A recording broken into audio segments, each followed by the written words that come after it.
They always say love is the most beautiful thing a man can feel, the highest peak of human connection, the divine fire that burns away all else until only devotion remains. But they never talk about the sickness it can become when that love festers, when it lingers in the shadow of loss like a scab picked too soon, bleeding again and again as you keep returning to the place where you last felt whole.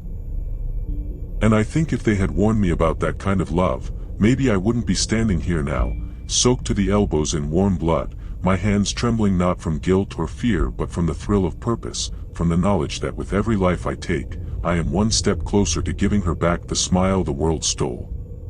It started with the crying.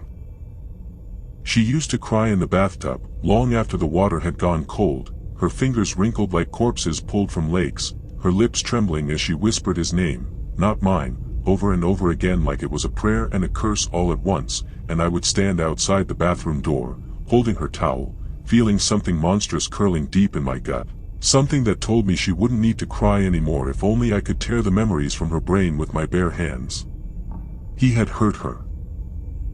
Not just emotionally, though God knows those wounds ran deep, but physically too, leaving her with bruises that lingered like tattoos, little purple confessions her skin couldn't hide, and each one had a name, a date, a story she couldn't finish telling without sobbing into the crook of my neck, apologizing for making me listen, for making me know, and I told her every time, she didn't have to be sorry, because I'd make it right. I didn't kill him right away. No, I watched first. I followed him, Gregory Turner, age 31, piece of shit finance leech with a silver spoon up his ass and a smile that had never seen consequence. I followed him to his condo, to his office, to the bar where he laughed too loudly and groped too freely, and I documented every smirk, every line of cocaine he snorted off a toilet lid, every moment where he walked through the world like it owed him something, and all the while, I thought about her tears and the way she flinched when certain songs came on the radio. I didn't plan the murder as much as I felt it. Like an itch beneath my skin, like a pressure in my skull that kept building and building until I had to do something to relieve it before I exploded, so one night I waited outside the alley behind the club he liked, the one with the glowing red neon mouth screaming open over the door, and when he stumbled out drunk and full of himself, I followed him like a shadow-grown teeth. I brought a claw hammer. Not for efficiency, not for silence, not for cleanliness, but for pain. For the way it could split flesh and crack bone and make a man look you in the eyes and see death written in your pupils, and when I brought it down the first time, I swear I heard something inside me break free, some part of my soul long buried clawing its way to the surface with every swing. He screamed, but it didn't last.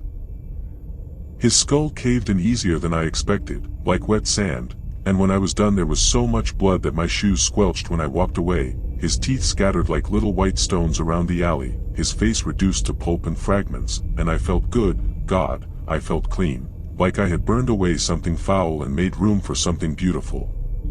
I left a flower on his chest. A rose, black as soot, pressed to the sticky ruin of his chest cavity like a final kiss goodbye, and I whispered her name into his ear, or what was left of it, so he would know, so whatever lingered of him would understand why, and then I walked home with the hammer in a garbage bag, my hands scrubbed raw but still trembling with joy. When she smiled at breakfast the next morning, just for a second, over coffee and the smell of bacon, I knew I was right. I knew I'd do it again. They say once you've taken a life, the second one is easier. And whoever they aren't wrong, because the ache I'd felt before the first kill, the gnawing, relentless tension beneath my skin, had turned to something sharper now, something electric, and every time I closed my eyes I saw her, saw the way her lips curled when she finally forgot for a moment to be sad, saw her eyes shimmer just enough to remind me that the world had color again, and I knew with the certainty of a holy man that this wasn't murder, this was devotion, this was sacrifice, and I'd become something like a priest at the altar of her healing. But the smile faded again. It always did, slipping from her face in the quiet moments, replaced by that 1,000-yard stare, by that haunted silence that spoke louder than screams, and I knew Gregory Turner hadn't been the only one, not the only man to leave fingerprints on her soul like grease smudges on a mirror, and I made it my mission, my holy quest, to wipe every last one of them away until she shone again like the sun she used to be. The next name came easy. His name was Carter Hensley, and I remembered him only because of the scar above his lip and the way her voice dropped an octave when she spoke of him, like her vocal cords were tightening around something she couldn't name. He'd been the older man, the one who bought her things she didn't want and then punished her for not appreciating them the right way, the one who broke a wine bottle over her arm in the back of his Mercedes and left her bleeding in a parking lot while he smoked a cigarette and told her to get up before someone saw. I wanted to make him scream longer. Pain wasn't enough now. Pain had to have meaning. It had to be a performance. So I stalked him for a week, learning his schedule, his habits, the way he flirted with waitresses like they were less than furniture, and I prepared something special: plastic sheeting, restraints, a basement nobody would visit in an abandoned property I inherited from my uncle, a place that stank of mildew and lost time, and when I finally grabbed him, it was almost effortless, almost boring, because men like Carter think the world is built to protect them until it doesn't. I kept him alive for 3 days. I showed him pictures, her pictures, the ones with the bruises he'd left behind, the hospital forms, the emails he never answered when she begged for help, and then I peeled the skin from his face 1 inch at a time, using a scalpel I'd sterilized in vodka, and when he begged, I told him that begging only works when someone cares enough to listen. I cut out his tongue. I didn't want to hear him lie. And as he gurgled and wept through his blood-clogged throat, I whispered her name again, just like I had with Gregory, and I told him that this was all for her, that if he had only stayed away, if he had only treated her like something human, maybe he would have died quicker, maybe he would have even been spared. But Carter didn't deserve mercy. He died with a rose in his mouth, the black petals soaked in blood, his eyes still wide, still full of that useless disbelief that men like him always wear when they finally meet someone who doesn't flinch, someone who bites back. And when I dumped his body in the river, watching it drift like a bloated raft down the fog-choked current, I felt no guilt, only a hunger that was beginning to feel permanent. That night, she laughed at a sitcom. Not a little chuckle. Not the hollow, strained attempt at normal she'd offered for months, but a real laugh, the kind that made her snort and cover her face and say, "Oh my God, I sound like a goose," and I almost wept. I almost dropped to my knees and kissed her feet, because in that moment I saw the woman I fell in love with, really saw her, like the clouds had parted, and I knew I had to keep going. One by one. Every last one. The next name came to me in a dream, as if she had whispered it into my ear in her sleep, and I woke up shaking, breathing hard, a name echoing in my mind like a gunshot. Derek Hale. He would be next. And this time, I wanted to make art. Derek Hale. That name tasted like rust and bile the first time it passed through my lips, a name that didn't deserve the breath it wasted or the ink it had stained on paper, a name she never spoke outright but once, drunkenly, under her breath, as she twisted the hem of her shirt and stared at nothing but the memory of a man who liked his women small, his apologies cheaper than convenience store flowers, and his anger loud enough to split drywall. She'd never told me the full story. She didn't need to. Her eyes carried the history of his hands. I started with the public records. 3 restraining orders, 2 ignored, 1 mutually dismissed. A DUI. Battery charge dropped. Fired from 2 warehouses for verbal and physical misconduct. No real friends, but plenty of followers. The kind of man who liked to talk about accountability, while pounding shots and grabbing strangers by the hips like they owed him something for daring to breathe beside him. He worked in a body shop now, alone most nights, welding things that didn't matter, fixing the broken shells of metal for people who never asked what happened behind the cracked windshields. He smoked Pall Malls down to the filter and left orange dust on everything he touched. His fingers were thick, calloused, hands made to crush, not to hold. I watched him for 9 nights. I didn't speak. I didn't move. I simply watched, learned his rhythm. When he arrived, when he smoked, when he drank water, when he scratched his gut beneath his oil-stained shirt. And I waited until a Wednesday, the kind of night where the wind sounded like something living was trapped inside it, and I followed him from the shop to his truck. When I hit him, I made sure he stayed conscious. He woke up in the chair bolted to the concrete. The warehouse I found hadn't seen human use in years. Collapsed beams, rotted insulation, broken windows with glass teeth still clinging to rusted frames like a mouth frozen mid-scream. I'd brought light, industrial bulbs overhead, humming with flies and static, but no warmth. Nothing here was warm. He groaned. I didn't speak. He moved. I drove a 6-inch nail through the soft meat of his thigh. That got his attention. His scream was thin, breathy, a scream of surprise, not pain, not yet. He looked down, saw the hammer still in my hand, the blood already pooling, and he started to beg in that pathetic, slobbering tone that men like him always use when they realize they're finally the weaker one in the room. "You don't know what this is about," he spat, blood drooling from his lip. "I don't know you.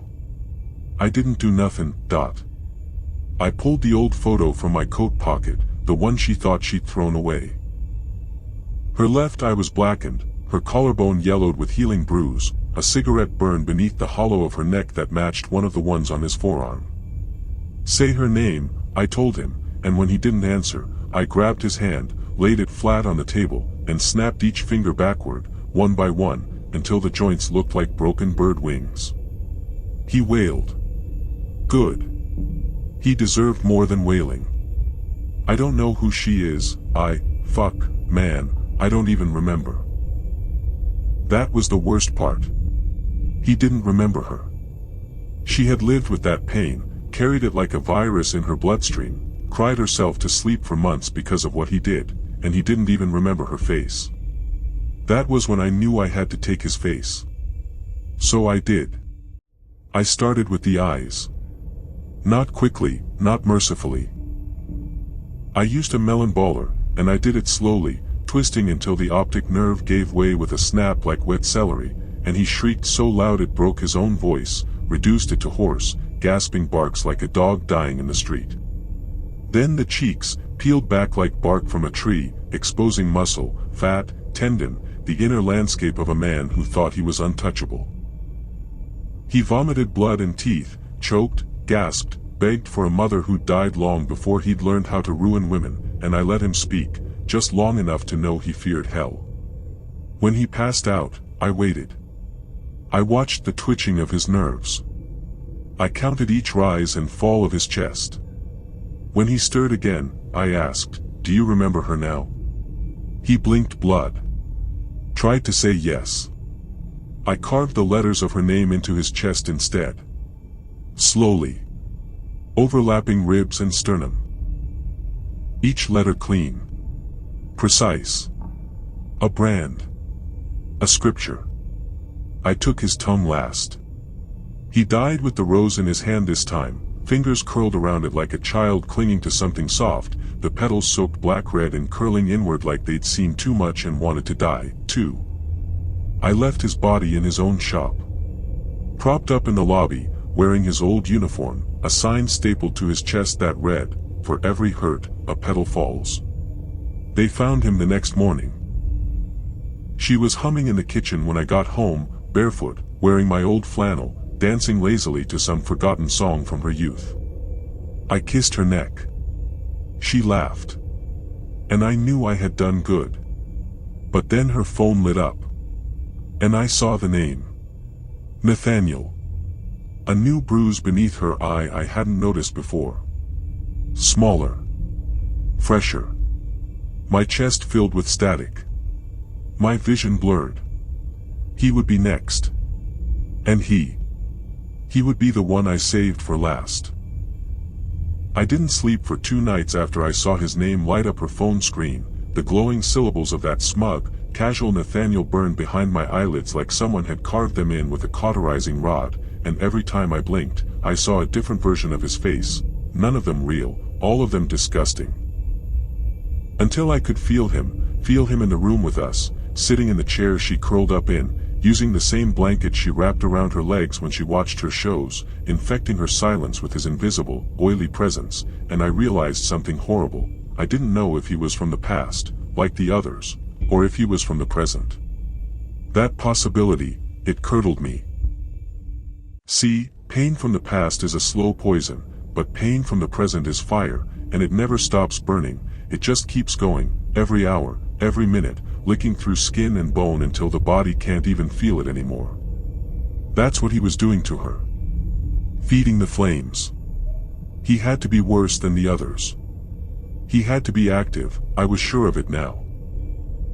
The new bruise beneath her left eye wasn't from her clumsiness like she told me with a half smile and a quick turn of the head, wasn't from a bumped cabinet or a dog leash catching her the wrong way, no, that purple-blue flower blooming there was a signature, a fresh addition to the bouquet of damage I had been trying to slowly peel away petal by petal.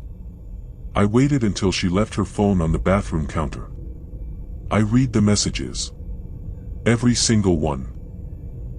He called her baby girl, told her how sorry he was, how the drinking made him act outside himself, how he couldn't sleep without her, couldn't breathe without her, and every time she pushed back, said no, he twisted the words back around like wire through flesh. You're the only one who makes me good again. Don't you want to fix me? I'd rather die than see you with someone else. That was the one that did it. Because the only one who gets to die for her is me. He worked at a gym. Owned it, actually. Nathaniel Rhodes Fitness and MMA. A place full of sweat and testosterone and bad tattoos. He taught classes, posted shirtless motivational videos, called himself a healer of broken people on his business card. I didn't stalk him like the others. I didn't watch him for a week. I didn't have to. He wanted people to see him. He broadcasted his every movement like a confession. And so I scheduled a consultation, signed the waiver, shook his hand, felt the strength in it. He was taller than me, broader. But his eyes were hollow. And I knew exactly what that emptiness meant. We trained for 30 minutes. He joked. He flirted. He accidentally touched too much. When I mentioned her, his smile faltered for only a second, but that was enough. He remembered. Oh, he definitely remembered. He said, yeah, she was a wild one, with that grin. That fucking grin. And I smiled too. Because I knew I was going to rip that grin off his skull like wet tape. I waited until after hours. I used the spare key he'd carelessly handed me after the second training session, the one where he said, come anytime. We're like family here. He was alone. Cleaning. Headphones in. I watched him for 5 full minutes before moving. Not out of hesitation, out of respect. I wanted to feel it. I wanted to savor this. I moved behind him silently, grabbed the barbell he had loaded earlier, and brought it down on his knee with a wet, crunching thud that dropped him instantly. His scream was muffled by the music. But the panic in his body, the way he squirmed, kicked, grabbed for something, anything, was a song all its own. We struggled. He was strong. But I was righteous. When I plunged the dumbbell spike through his foot and into the floor beneath, he roared like an animal. I smiled. The music stopped. And then we were alone in the dark, just him, me, and the cloying scent of blood beginning to perfume the air. You said you'd rather die than see her with someone else. I whispered it into his ear as I straddled his chest, his fists too ruined to fight, his breath rattling like a half-deflated tire. So I'm giving you what you wanted. He didn't beg. I think he thought he could still win. That he could overpower me. That this was all some twisted hazing ritual, or maybe a delusion he could slap his way out of. Until I pushed the first hook through his cheek.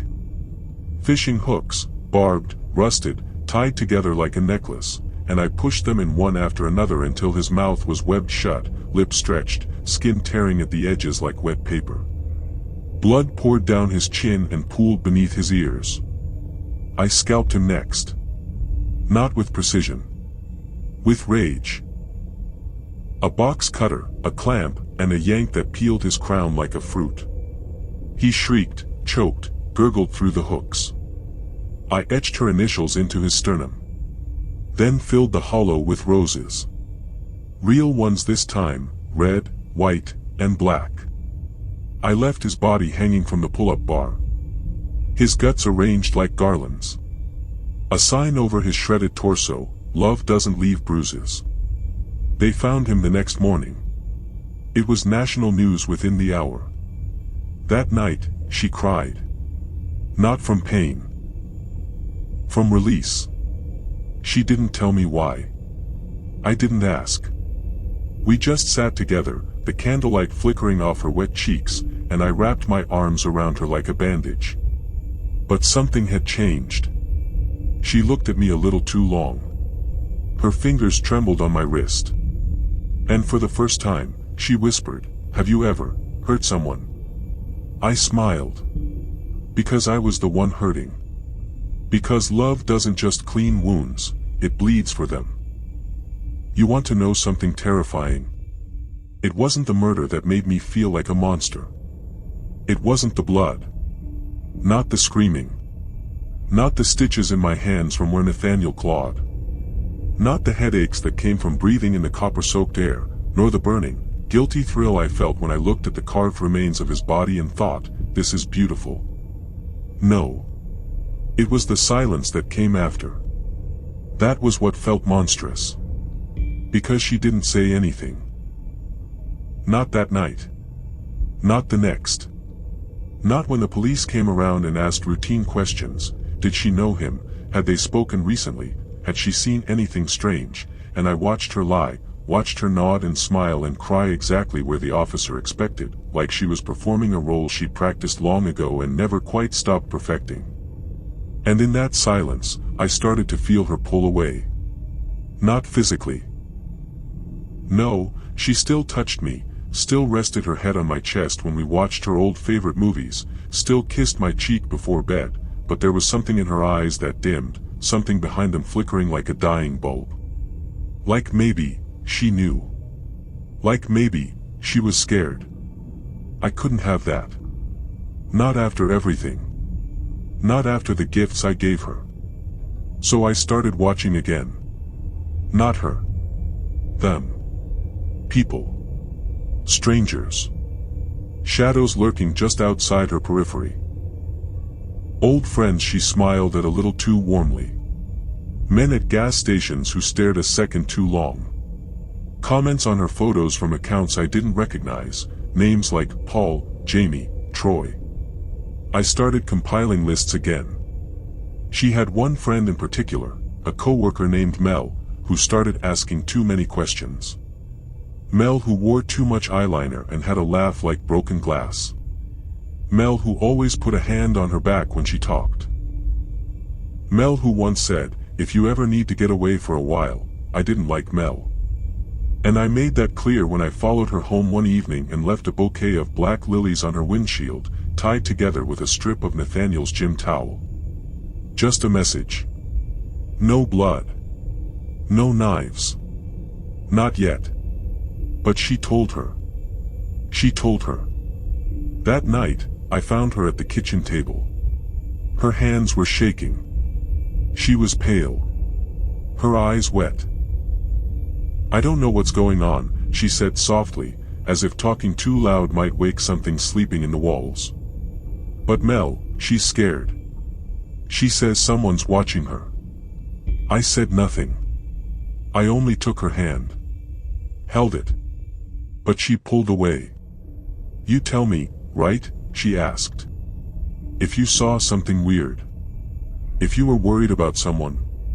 Her voice cracked. My stomach turned. Because that doubt, that tremor, I hadn't heard that in her before. And it made my blood throb in my ears. It made my teeth ache. So I lied. I said, "Of course." I said, "I'd do anything to protect you." And I meant it. But love is more than protection. Love is possession. Love is purity. Love is cleansing. So that night, I started writing the next list in ink instead of pencil. Mel. The mailman. Her manager.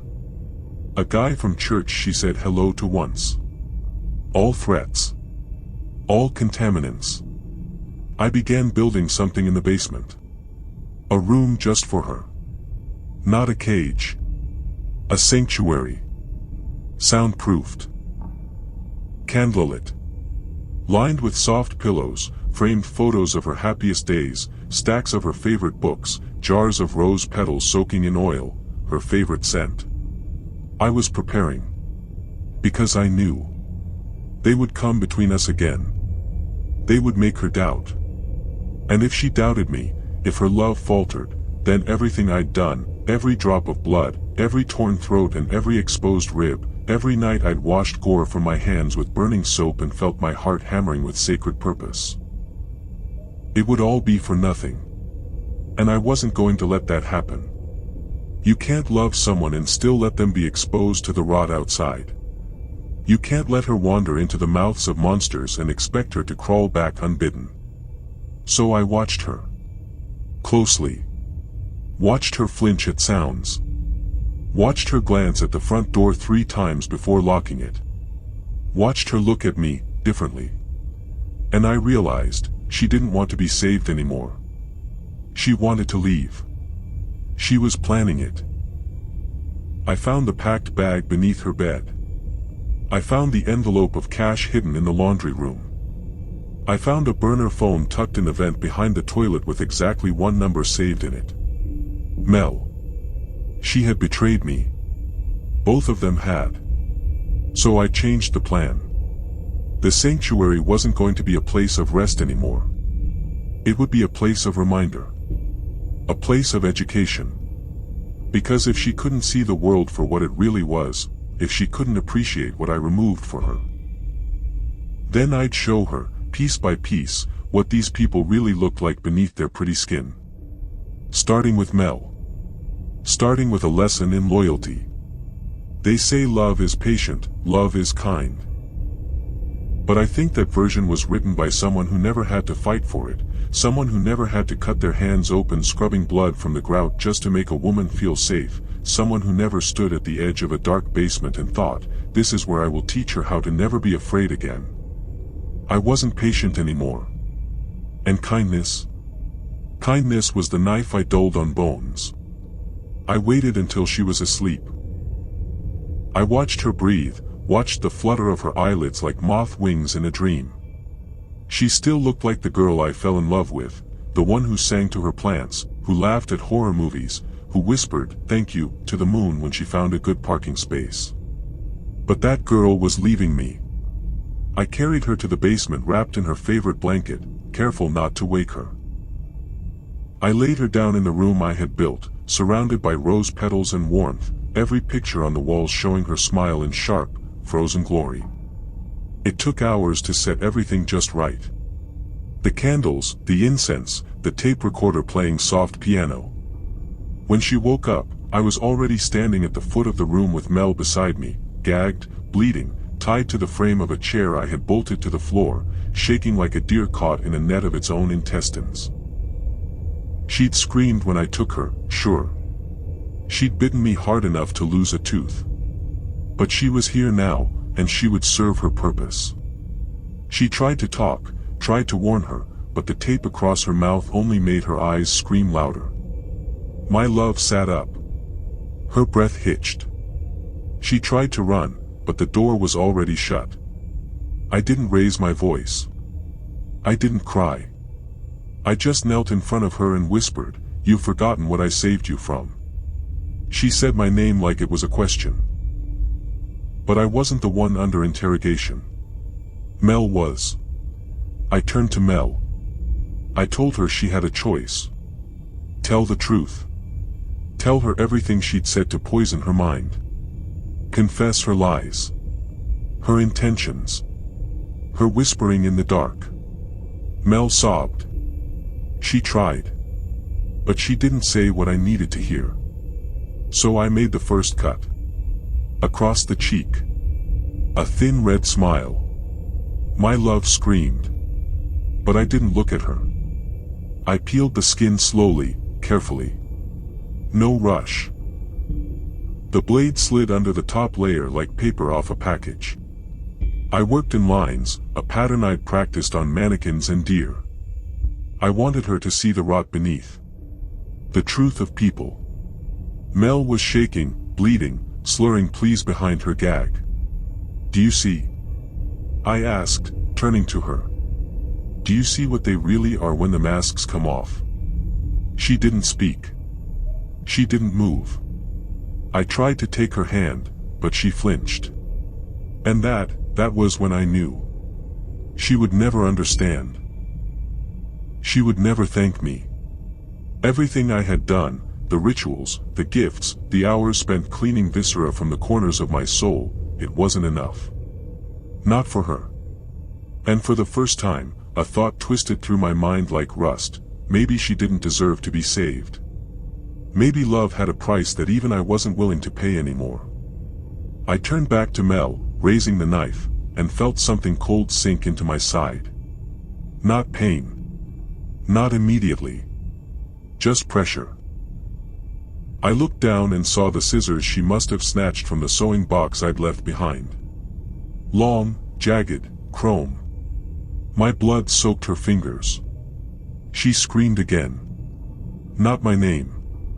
Just sound. Raw, primal, terrified. I staggered back. Mel shrieked behind her gag. And my love, grabbed the blade from my hand and turned it on me, pressing it to my throat like she'd done it before. "Let her go," she said. Her voice wasn't shaking now. It was steel. "You don't know what you're doing," I whispered. She pressed harder. I felt the blade kiss the skin.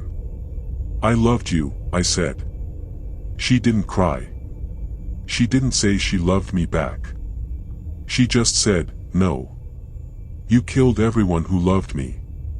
And then everything blurred. Mel broke free. Screaming. Running up the stairs, tripping, falling, trailing blood. My love backed away, blade still in hand, locking me inside the sanctuary I built just for her. The candles flickered. The piano tape slowed. And I sank to the floor in my own blood. Alone. Not with her. Not with any of them. Just the photos. The rose petals. The scent of something that used to be beautiful, now soured by sweat and smoke. The cops came that night. They kicked the door in. They pulled me out. I laughed. I cried. I confessed. Because what else was there? I'm writing this from a cell now. Cold. Quiet. No petals. No pictures. They say I'll never get out. They say I'm a monster. But I'm still waiting for her to visit.